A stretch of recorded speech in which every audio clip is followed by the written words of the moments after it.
ओम नमो भगवते वासुदेवाय पुरुषोत्तमाय.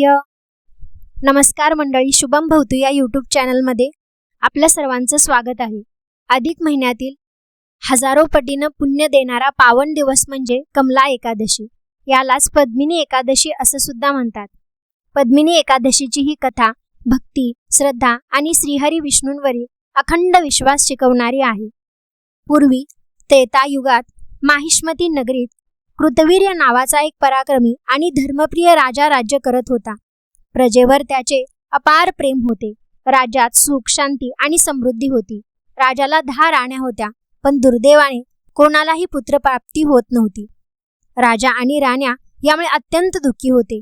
माझ्यानंतर राज्याची जबाबदारी कोण सांभाळेल ही चिंता राजाच्या मनाला सतत सतावत होती. अनेक यज्ञ, दानधर्म, पूजा अर्चा आणि उपाय केले गेले, पण काहीच फळ मिळाले नाही.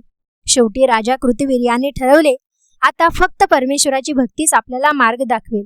त्यांनी राजसुख, वैभव आणि ऐश्वर्याचा त्याग केला. आपल्या प्रिय पत्नी पद्मिनीसह ते गंधमान पर्वतावर कठोर तपश्चर्या करण्यासाठी निघाले. राणी पद्मिनी ही अत्यंत पतिव्रता, सात्विक आणि भगवान विष्णूंची परम भक्त होती. जंगलातील कठीण जीवनातही ती कधी खचली नाही.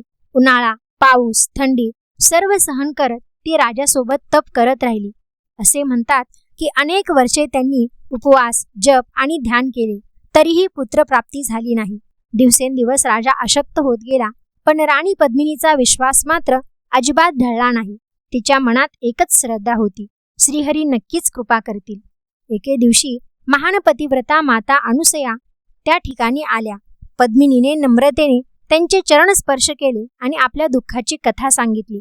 माता अनुसया प्रेमाने म्हणाल्या, हे देवी, अधिक मासातील शुक्ल पक्षातील पद्मिनी एकादशी अत्यंत पुण्यदायी आहे.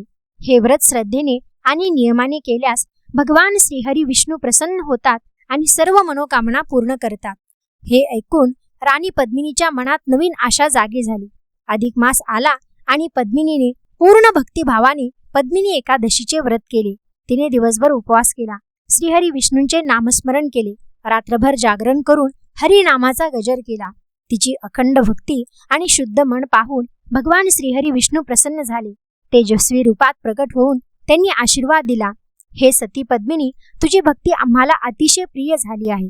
तुला एक तेजस्वी, पराक्रमी आणि यशस्वी पुत्र प्राप्त होईल. भगवंतांचे वचन खरे ठरले.